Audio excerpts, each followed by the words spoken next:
Es incómodo. El reino de Dios, como hemos venido estudiando el ciclo de enseñanza ya un año, sobre el avance o la visión de la iglesia de avanzar el reino de Dios en la tierra. Entonces estamos entrando, ya vimos la historia del reino de Dios a través de toda la Biblia, a través de la Biblia, y ahora entramos en el reino de Dios en el Evangelio. Y como lo vimos las 2 semanas anteriores, el reino de Dios predicado por el Señor Jesucristo, o mejor, el Señor Jesucristo va de los cielos a predicarnos el reino de Dios. La predicación del Señor Jesucristo no se centra en la salvación, se centra en el reino de Dios. Desde el principio comenzó el Señor Jesús a predicar: arrepentidos porque el reino de Dios se os ha acercado. Y es precisamente lo que nos habló de este texto durante las 2 semanas anteriores. El reino de Dios está cerca. Arrepiéntanse y crean a las buenas nuevas. El reino de Dios es un reino en permanente acción. El reino de Dios no está quieto. Para muchas personas, el reino de Dios está quieto. Y preguntan, bueno, ¿y por qué si el reino de Dios se está estableciendo, hay tanta maldad en la tierra? ¿Cómo puede ser que un niñito tan pequeñito, tan bebé, inocente, se muera de hambre? ¿Cómo puede ser que una ancianita tan linda, tan purita, sea violada por unos tipos malvados? ¿Cómo puede ser que uno ya no puede ni salir al centro porque lo atracan, le quitan el celular, le quitan el reloj, las joyas? No, ¿cuál reino de Dios? Dios no está reinando, está reinando la maldad. Mire, Colombia, ¿cuántos años en guerra? Las personas piensan que el reino de Dios no está activo, que no hay acción. Aún muchos cristianos piensan que el reino de Dios no está en acción, porque piden cualquier cosa y piensan que Dios se las tiene que dar. Entonces no, Dios no actúa. Pero esto es falso, porque la palabra de Dios dice claramente: y las puertas del Hades no prevalecerán contra mi iglesia. ¿Y qué significado tiene esto? El significado de este texto en Mateo capítulo 16, versículo 18, lo que nos dice es que las puertas del reino de la muerte, o sea, las puertas de la maldad, se han establecido para repeler el ataque del reino de Dios. Mucha gente piensa que es que el reino de las tinieblas está atacando a la iglesia y la iglesia tiene que defenderse, y nunca el reino de las tinieblas va a prevalecer sobre su iglesia. Eso no es así. Es la iglesia la que está avanzando día tras día el reino de Dios. Y el Señor dice que cada día va añadiendo, no añadía, sino va añadiendo a su iglesia los que van siendo salvados. O sea que cada día el reino de Dios va avanzando. El reino de Dios es un reino en permanente acción. El rey del reino es un rey en acción. Él no está quieto. Él no está ya sentadito simplemente intercediendo por nosotros. Ay, Padre, ayúdale que esa pobre mujercita tenga comida, esa pobre viuda. Ayúdale que el pastor Eduardo Ferguson predique bien el evangelio. Ayuda, señora Jeremías, para que él aprenda las lecciones del SRL. No, el Rey Jesús está en acción. Juan capítulo 1, versículo 1 nos presenta al Señor Jesucristo como ¿qué? El verbo. ¿Y qué función tiene el verbo en la palabra? ¿Qué función tiene el verbo en la frase? La acción. El Señor Jesús no es malo, se llama el verbo. Él es la acción, es la ejecución de la voluntad de Dios. Asimismo, la iglesia es el pueblo que lleva la acción del reino de Dios. La iglesia no puede estar quieta porque el Señor no la diseñó para estar quieta. El Señor diseñó la iglesia para que haga su voluntad. Por eso Él dice que la iglesia es la cabeza, que Cristo es la cabeza del cuerpo que es su iglesia. Su iglesia está actuando y la iglesia actúa el reino de Dios en la tierra. La iglesia es la que hace la voluntad de Dios en la tierra. Si tú no estás haciendo la voluntad de Dios en la tierra, olvídate que eres iglesia. Serás simpatizante, serás asistente, irás a la iglesia, pero no eres iglesia. La iglesia se destaca, la iglesia se evidencia, cada uno de sus miembros, porque es la acción de Cristo en la tierra. Él es la cabeza de su cuerpo, la cual es la iglesia, la plenitud de aquel que todo lo llena por completo. En este texto que hemos leído vemos dos aspectos del evangelio del reino de Dios. En primer lugar, los versículos 14 y 15 que ya estudiamos nos hablan de la predicación del reino de Dios, pero a partir de allí vemos la acción del reino de Dios. Y si Dios nos lo permite, de hoy en 8 días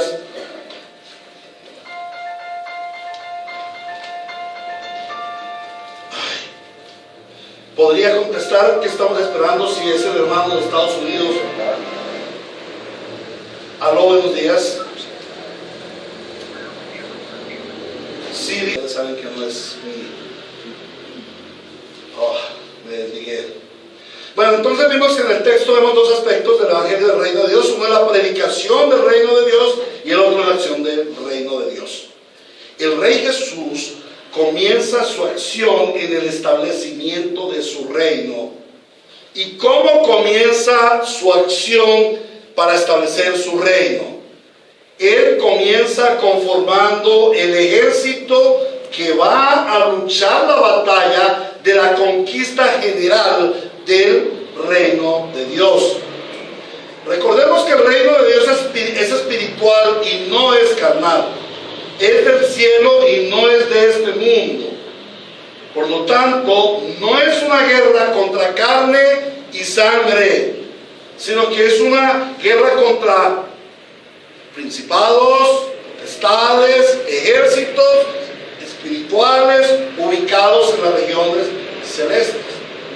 Si esa es la característica de la guerra, quiere decir que nuestra guerra no se puede librar con armas carnales, sino con armas espirituales y poderosas en Dios.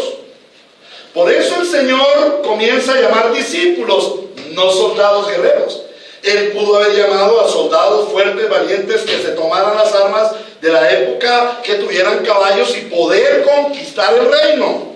Pero la batalla no es carnal, es espiritual, no es política, es celestial, es el reino de los cielos. Por esa razón, Él no llama soldados, sino llama pescadores de hombres. Este es el mensaje del evangelio. Un llamado a conquistar el reino espiritual por medio de la predicación del evangelio.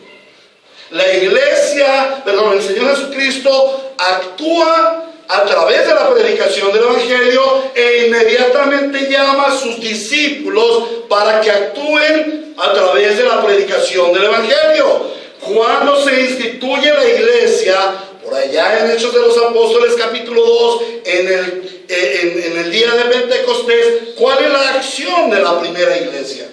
La predicación del evangelio. El fundamento del reino de los cielos es la predicación del evangelio de nuestro Señor Jesucristo. Por esa razón, el Señor comienza su acción en el establecimiento del reino conformando un ejército de predicadores. Y los llama a sus discípulos. Vamos a ver 3 aspectos de ese llamado, porque dice, pasando por la orilla del mar de Galilea, versículo 16, Jesús vio a Simón y a su hermano Andrés que echaban la red al lago, pues eran pescadores, y los llamó, les dijo, vengan, síganme, y los voy a hacer pescadores de hombres. Eso quiere decir que hay un llamado. Ahora, ¿qué aspectos tiene ese llamado? ¿Cómo es esa cuestión de ese llamado? Veamos el primer aspecto. El primer aspecto es que es un llamamiento al arrepentimiento de la fe. El segundo aspecto que es un llamamiento a la comunión. Y en tercer lugar, vemos que es un llamamiento con una comisión, con un propósito. Vamos a mirar las características del llamado. Es un llamado de Dios. Jesucristo el Señor es Dios en la persona del Hijo. Y entonces el Señor Jesús pasa por el camino. Imaginémonos, vamos a trasladarnos a la época del Señor Jesús. El texto nos lo enseña claramente. ¿Qué pasó? Dice que el Señor fue a Galilea y anunciaba el Evangelio. Y pasando por la orilla del mar de Galilea, ¿sí? Él iba caminando por la orilla del mar de Galilea, escucha las olas, está en la playa, y allí había unos personajes. Uno se llamaba Simón y el otro se llamaba Andrés. Y ellos estaban en una barca echando la red, seguramente muy cerca de la orilla. Echaban la red para coger sus pescados. ¿Qué significa esto? Mira, era importante el trabajo de pescador allí en Galilea. Era uno de los trabajos más importantes que había. Era una gran empresa. El ser pescador era una buena empresa, porque ellos cogían los peces y era algo que tenía buena venta. Vivían bien de ello. No eran pobrecitos, no, era gente que tenían sus barcas y ellos estaban echando las redes. Y de pronto viene una persona, el Señor Jesús. ¿Qué características tenía el Señor Jesús? Venía caminando 10 centímetros, levitando 10 centímetros sobre el suelo, y estaba rodeado de un manto brillante, con una aureola aquí arribita. No, era un hombre común y corriente caminando por la playa. Y de pronto lo llama y le dice: Pedro, Andrés, síganme. Él no dijo: venga Pedro, yo he venido, es que yo vengo de parte del reino de Dios y yo quiero que a ver si ustedes de pronto les queda bien, y si quieren, si les gustaría, mira, yo tengo un trabajo para ustedes, para que ya dejen ese trabajo de pescadores. Bueno, y una perorata ahí. No, él los llama y les dice: síganme. Oye, y estos dos dejaron su pesca, su negocio, y se fueron tras del Señor, sin chistar palabra. Se fueron tras del Señor. ¿Por qué se irían detrás del Señor? Ah, ya sé. Algunos predicadores dicen que porque ya lo conocían. De hecho, esto sucedió un año después de que el Señor Jesús comenzara su ministerio y de que el Señor Jesús se bautizara y conociera a estos mismos personajes. Hacía un año. Entonces algunos dicen: eso es porque ellos ya lo conocían, entonces ya les dijo: síganme. No, hermanos, eso no es así de fácil. Conocer a una persona y él le dice: síganme. Bueno, pero Señor, ¿para dónde vamos? Dígame, ¿qué vamos a hacer? ¿Se acuerdan del llamado a Abraham? El Señor le dijo: vete de tu tierra y de tu parentela a la tierra que yo te mostraré. ¿Y qué hizo Abraham? Se sentó a preguntar: Señor, ¿cuál va a ser la tierra? No, él salió de su tierra. Él se fue para donde el Señor le dijo, sin chistar. Estos hombres que chistaron, nada. El llamado de Dios es irrevocable. Cuando una persona llamada por Dios, esto es irrevocable, porque es la voz de Dios penetrando profundamente en nuestro corazón para seguirle. Es un llamado irrevocable. La segunda característica del llamado es que es un llamado urgente, no da espera. Ellos no se pusieron a esperar: espere Señor, doblamos las redes, recogemos el pescado, lo pesamos, lo vendemos, voy a donde mi esposa y le digo: me voy con el Señor Jesús. No. Inmediatamente ellos soltaron las redes y siguieron al Señor Jesús, sin más ni más. Lo mismo pasó con los otros dos. Un poco más adelante vio a Jacobo y a su hermano Juan, hijos de Zebedeo. Hijos de Zebedeo, que estaban en su barca remendando las redes, estaban trabajando. Y entonces el Señor les dijo, enseguida los llamó, y enseguida ellos, dejando a su padre, dice que dejaron a su papá. No dice fueron a pedirle permiso a su papá. Dejando a su padre, le siguieron. Es un llamado urgente, no da espera.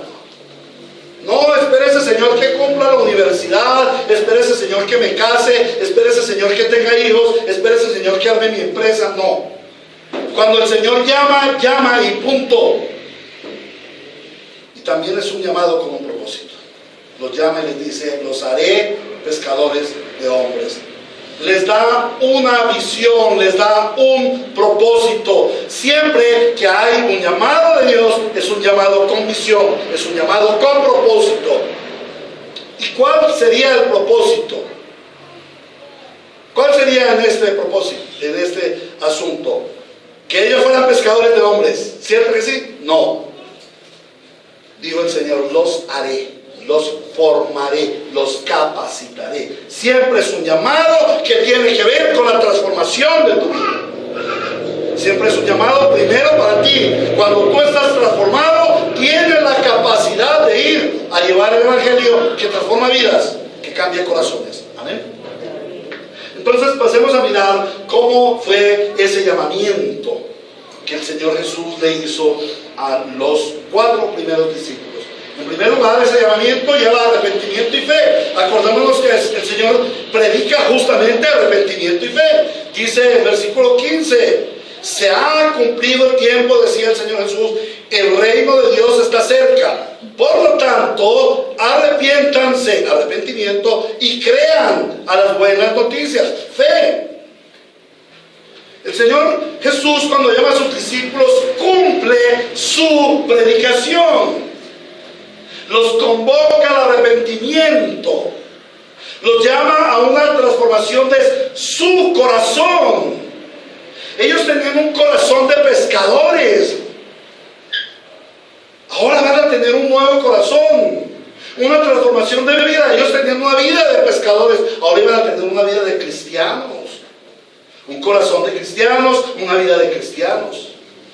Pero no solamente les transforma su corazón, les transforma su vida, sino también les transforma su destino.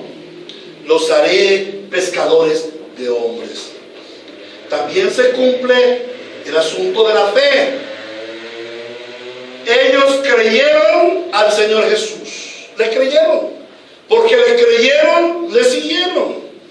Ahora, ¿cómo es que ellos llegan a creer? Como les decía ahorita, ellos abandonaron sus redes, ellos dejaron a su papá, así, y se fueron. ¿Por qué? Hubo una obra previa del Espíritu Santo de Dios transformando radicalmente su naturaleza. Nadie puede creer por sí mismo.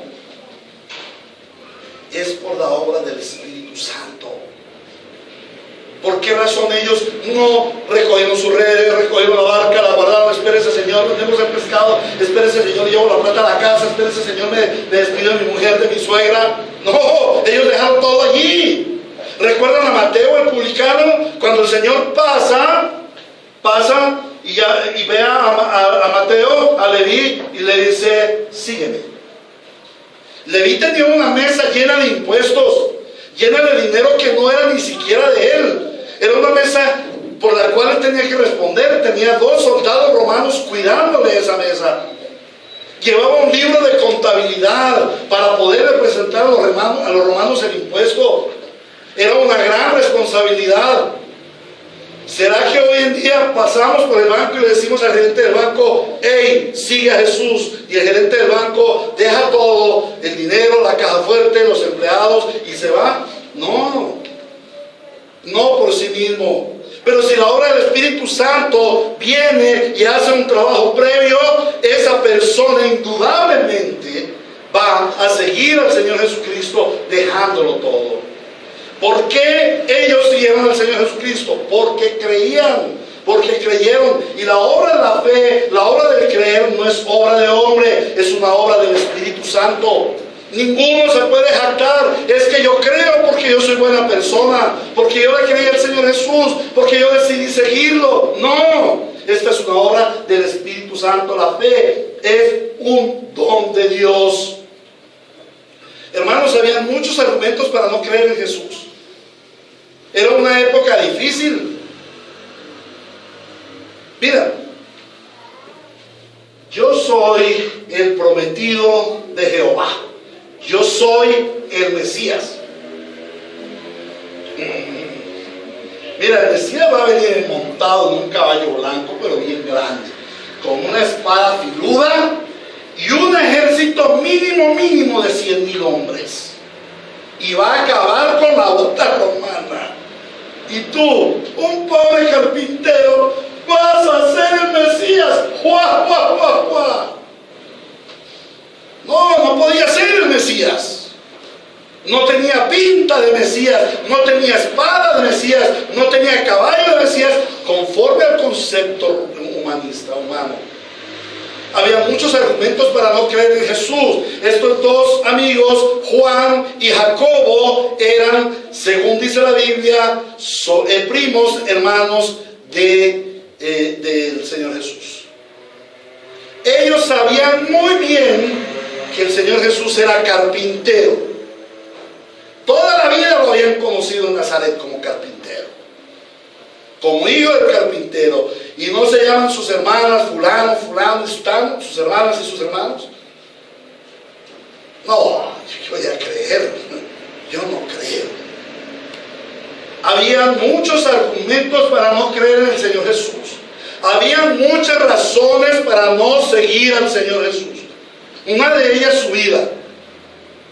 Porque si ellos seguían al Señor Jesús, muy seguramente los iban a matar. Muy seguramente. Pero ellos creyeron. Ellos abandonaron y ellos le siguieron. Esto es fe y arrepentimiento. ¿Obrado por quién? Por la persona del Espíritu Santo, haciendo una obra previa en nuestro corazón. Nadie cree si no es por el Espíritu Santo de Dios. Amén.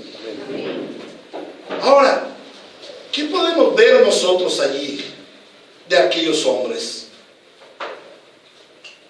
Aquellos hombres evidenciaron que Dios, en la persona del Hijo, les estaba llamando. La fe y el arrepentimiento son evidencia en el cristiano. No son requisitos para ser cristiano. Son evidencia de que tú eres un verdadero cristiano. ¿Y eso a qué nos lleva? ¿Eres un verdadero cristiano? ¿Has tenido arrepentimiento? ¿Tienes fe? ¿Qué es la fe? La fe es el conocimiento del Señor Jesucristo. ¿Conoces al Señor Jesucristo? No solamente teológicamente, saber, Él es el Salvador, Él fue a la cruz, Él es el Hijo de Dios. Todos estos conceptos teológicos que tenemos aquí, que hemos estudiado durante 13 años. Este conocimiento no se trata de esa sabiduría intelectual. Este conocimiento se trata de un conocimiento de relación. De conocer al Señor Jesús relacionalmente. Y de esto consiste la vida eterna, en que te conozcan a ti, el único Dios verdadero, y a tu Hijo Jesucristo, quien has enviado. Pero ese conocimiento es un conocimiento relacional. Se evidencia en ti una fe que te lleva a relación con Cristo. Estás viviendo en una relación con Cristo para decir, yo soy un verdadero cristiano. Se evidencia en tu oración, se evidencia en tu estudio de la palabra, se evidencia en tu altar familiar, se evidencia en la justicia en tu trabajo, en la honestidad en tu vida, en la fidelidad en tu hogar. Allí se evidencia. El llamado de Dios es evidenciado. Esta semana hemos recibido ya en el Instituto Bíblico Reformado Nueva Providencia a 16 alumnos. Ya unos de ellos nos visitan en esta mañana. Y en esta semana hablábamos acerca de la fe, de ese creer, de esa evidencia de su vida, de la vida de Dios en sus corazones. ¿Y cómo es esa evidencia? Quizás muchos vienen por la capacidad intelectual para aprender más. Y entonces ya quedaron estigmatizados cabezones. Porque ellos no vienen a ser cabezones, ellos vienen a ser discípulos que se relacionan estrechamente con Cristo. Ellos vienen para un año. Nosotros hace 13 años, algunos 10, otros 6, otros 2, que estamos aquí conociendo a Cristo. Pero ¿qué conocimiento? No solamente el conocimiento intelectual, el conocimiento teológico, sino principal, un estrecho conocimiento relacional que produzca vida, que transforme nuestra vida. ¿Amén? El segundo aspecto, el segundo enunciado que tenemos es la comunión. El Señor les dice allí en el versículo 17, en el llamamiento, los llama y les dice: vengan, síganme, les dijo Jesús. A simple vista podríamos decir que Cristo los llamó a ser pescadores de hombres, pero no es así. Él no les dijo: vengan, los haré pescadores de hombres. Él les dijo: vengan, síganme. Él no lo llamó a ser pescadores de hombres, esa era su misión, pero no su llamado. Él le llamó a seguirle a Él, y esto significa comunión. En el llamamiento, en el Evangelio según San Mateo, allí dice que Él los llamó para que estuvieran con Él y fueran sus discípulos y luego sus apóstoles y predicaran el Evangelio. Sin tener comunión no puede haber entrenamiento para la comisión. El Rey de Reyes, el Rey del reino de Dios, llama a su pueblo, a sus escogidos, para que le sigamos y seamos sus discípulos.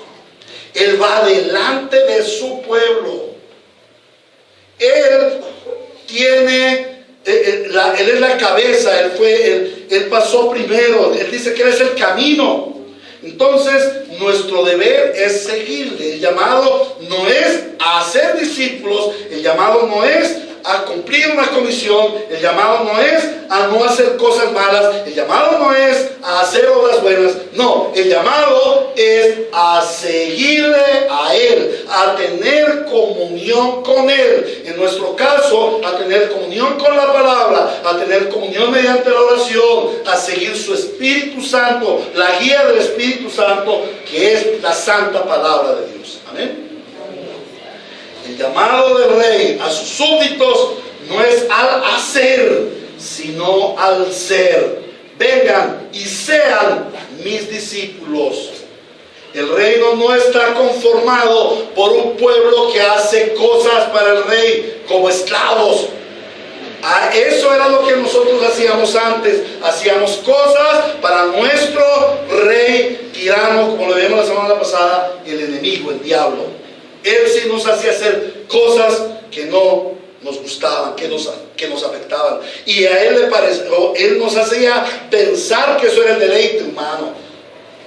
Pero el Rey Jesús nos saca de las tinieblas a su luz, nos saca de la esclavitud a su libertad. Si conocieren la verdad os hará libres. Si conocieres al Hijo, el Hijo verdaderamente os libertará.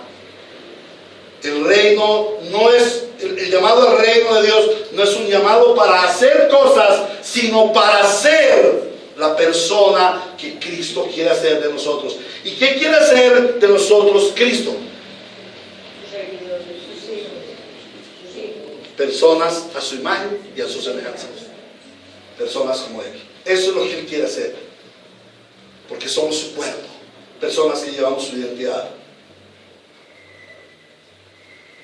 El que dice ser del reino de Dios tiene que identificarse con el Rey, tiene que llevar comunión con el Rey, tiene que tener la misma identidad del Rey. Para poder ser del reino, yo tengo que estar identificado con el reino. ¿Qué sucede cuando un tirano llega a un país y quiere establecer su gobierno en 5 o 6 años y muestra su tiranía, y muestra su horror, y muestra sus masacres? Todo el mundo quiere salir de ese país porque no se identifica con el Rey. Y cuando viene un nuevo rey, viene y establece su reino, ¿qué sucede? Todos los que tienen la nacionalidad de ese país quieren volver porque en su país hay un nuevo rey. Y eso es lo que nos pasa a nosotros. Nosotros éramos del reino de Dios hasta cuando nuestro padre cayó en pecado. Y tenemos la identidad de Dios porque fuimos hechos a su imagen y semejanza. Y cuando tenemos la imagen y semejanza del Señor Jesucristo, nosotros queremos tener comunión con ese rey porque tenemos identidad con él. Nuestro llamado no es a hacer cosas, sino a tener comunión, a llevar la identidad con nuestro rey. Si alguien pretende entrar en el reino por medio de sus obras, está equivocado. Primero es el llamado. Y ese llamado te lleva a una comunión. Y esa comunión te lleva a hacer las obras correspondientes a ese llamado. Las obras son un fruto. Yo no estoy diciendo que no hay que hacer obras. Lo que estoy diciendo es que las obras son un fruto. El Señor no nos llamó a hacer obras, a hacer cosas.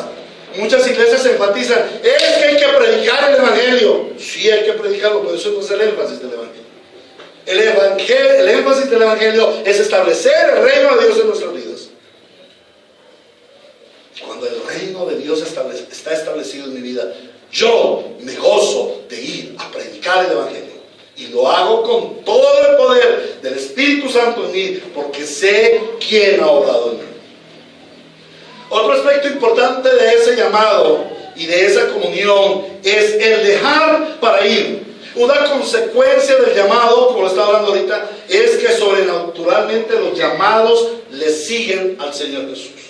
Y lo abandonan todo. ¿Qué es lo que ellos abandonan? Todo lo que hasta el momento consideraban importante en su vida. Abandonaron su barca y sus redes, su medio de sustento, quizás su empresa.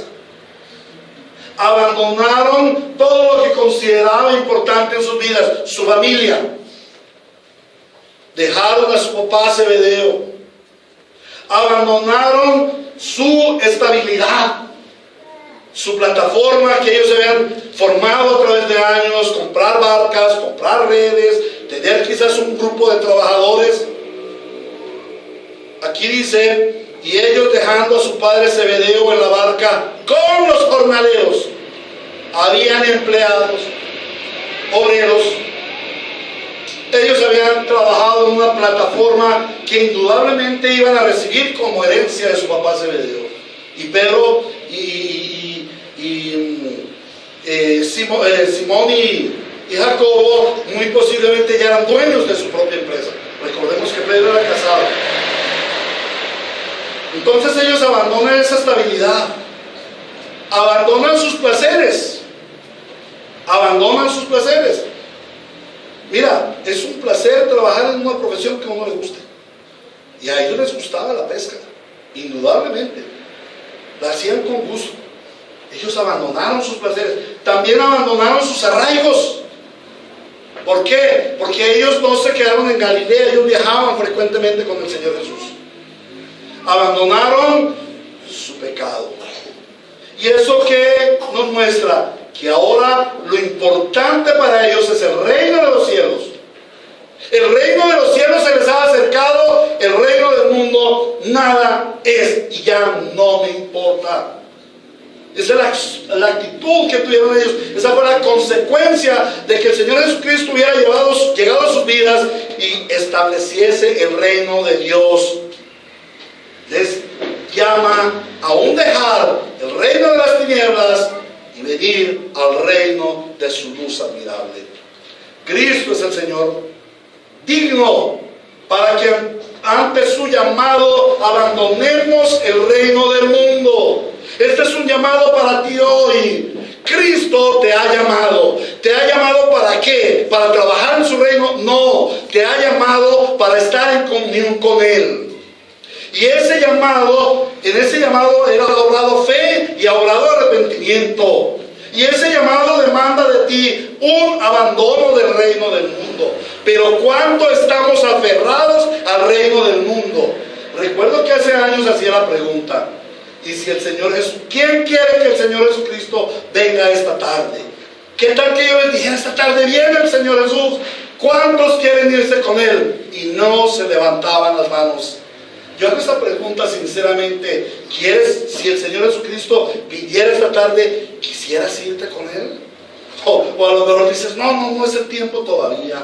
Es que me falta estudiar teología. Es que me falta dejar a mi familia bien ubicada. Es que me falta terminar la casa. Es que me falta sacar el carro del taller. ¿Sí? Tenemos tantos arraigos, tantas raíces en esta tierra que no queremos irnos. Mira la comparación entre estos hombres que dejaron su empresa, dejaron su familia, dejaron sus arraigos, dejaron todo por seguir al Señor Jesús. Y aquel hombre que se acerca, aquel joven rico que se acerca y le dice, Señor, ¿qué he de hacer para seguirte? Y entonces el Señor le dice, cumple los mandamientos. Dice, no, si yo los cumplo, yo soy una bellísima persona. Ah, bueno, entonces anda, vende todos tus haberes, todo lo que tienes, dáselo a los pobres y sígueme. Mira, tiene la misma palabra, sígueme. Y él dijo, no. Deja eso, yo no. Y él cambió el reino de este cochino mundo, el reino de esta corrupta plata, lo dejó, se aferró a él en vez de recibir la verdadera riqueza, la riqueza espiritual y eterna. Cristo es digno de que tú le sigas con todo. Este es un llamado para que tú abandones el reino del mundo y le sigas. Este es un llamado y se lo hago a los estudiantes que vienen al seminario. Hermanos, algunos de ustedes dejaron su profesión. Hay dos casos de hermanos que dejaron de hacer la sustentación de sus tesis para venir a estudiar aquí. Ya estaban en la carrera final, que estaban a 1 milímetro de terminar su carrera y se vinieron para acá. Hermanos, no les dé tristeza eso. No les dé tristeza eso. No les dé tristeza su abandono, porque ustedes tomaron la mejor parte, el seguir a Cristo. Ustedes abrazaron el mayor reino. Ellos fueron llamados a un reino superior. Ellos, por la obra del Espíritu Santo, pudieron darse cuenta de que todo lo que tenían en esta tierra no valía nada en frente de todo lo que significaba el llamamiento del Señor Jesús. Y eso iba a ser costoso, bien costoso. El Señor te ha llamado a comunión. La pregunta es, ¿estás viviendo comunión con el Señor? ¿Has abandonado la comunión con el mundo, con sus riquezas, con sus placeres, para seguirle a Él? En tercer lugar, vemos la comisión. Dice el Señor, vengan, síganme y los haré pescadores de hombres. Les invito a Proverbios capítulo 11, versículo 30. Proverbios capítulo 11, versículo 30. Dice el Señor, el fruto de la justicia es árbol de vida, pero el que arrebata vidas es violento. En la versión internacional. ¿Alguien tiene la Reina Valera que lo lea, por favor? ¿Cómo dice? El fruto del justo es árbol de vida, y el que gana almas es sabio. Muy bien. El que arrebata el reino de los cielos lo arrebatan los valientes, porque el reino de los cielos sufre violencia. Y allí la versión Reina Valera nos muestra que el que gana almas es sabio. Daniel capítulo 12, versículo 3. Daniel capítulo 12, versículo 3.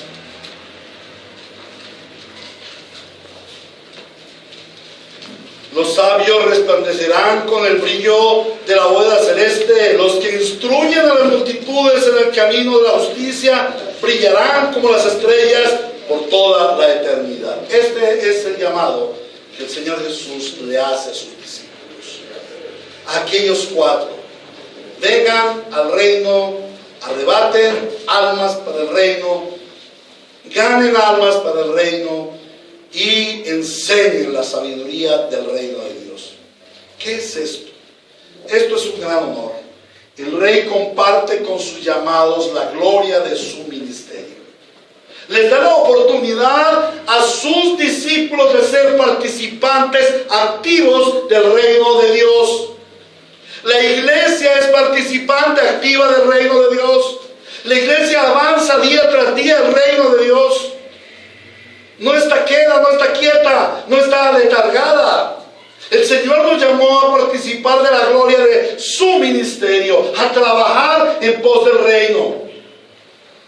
¿En qué consiste la gran comisión? ¿Qué es eso de pescar hombres? Coger una caña, ensartarlos con el anzuelo bien grande y traerlos, no, de ninguna manera. Mateo capítulo 11, versículo 28. Mateo capítulo 11, versículo 28.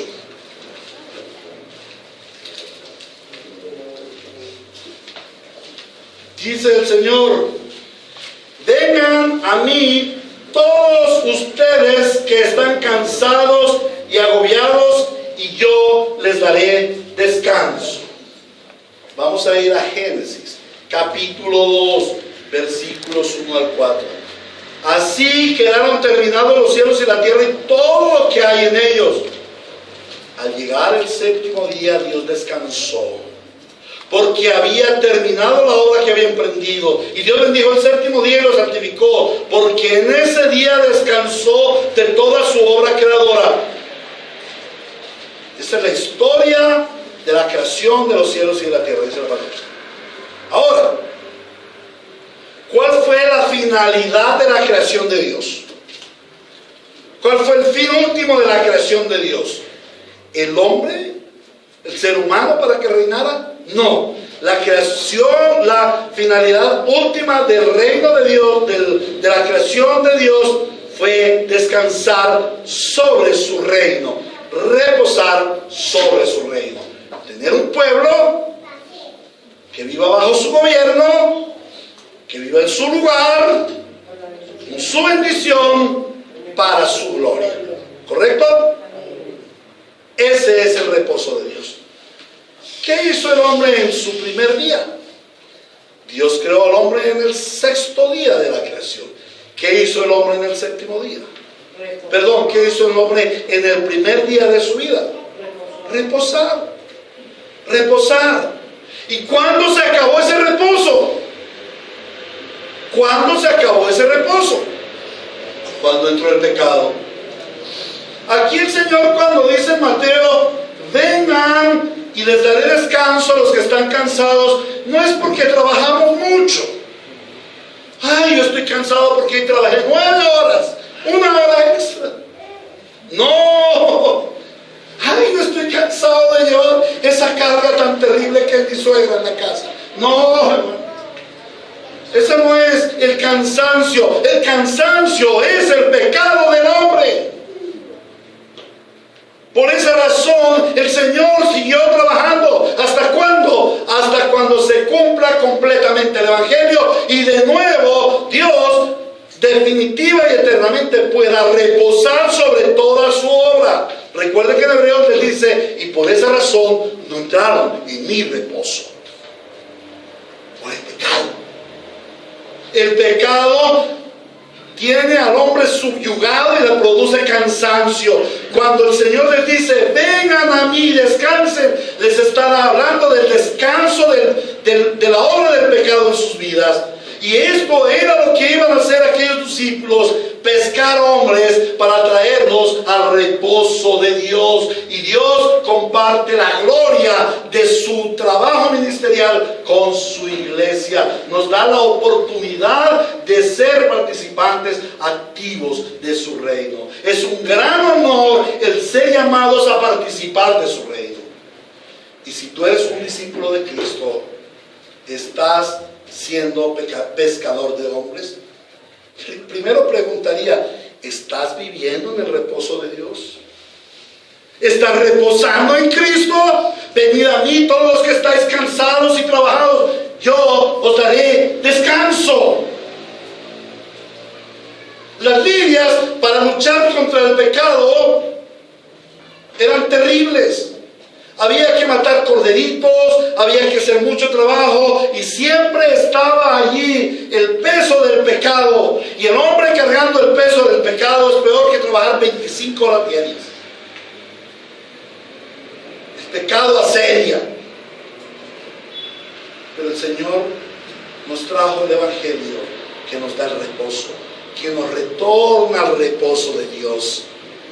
Por el pecado los creyentes no quieren asistir a la iglesia el día domingo, sino quedarse trabajando, porque están subyugados bajo el reino del mundo. Es terrible.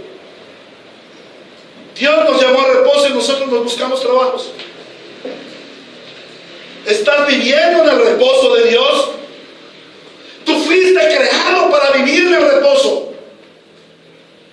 Y el trabajo en el Edén no era carga, era reposo.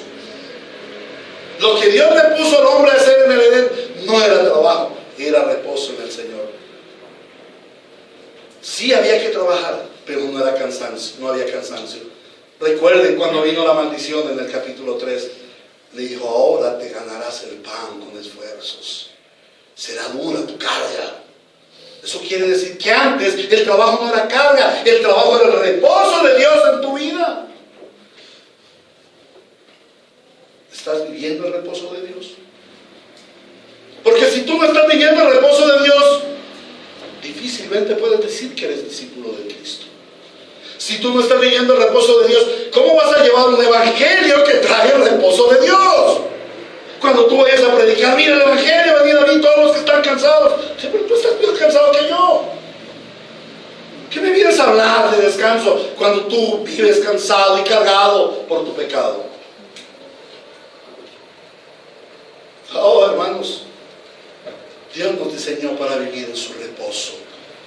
Por eso el reino de Dios es el pueblo de Dios que vive en el lugar de Dios, en el reposo de Dios, con la bendición de Dios. Amén.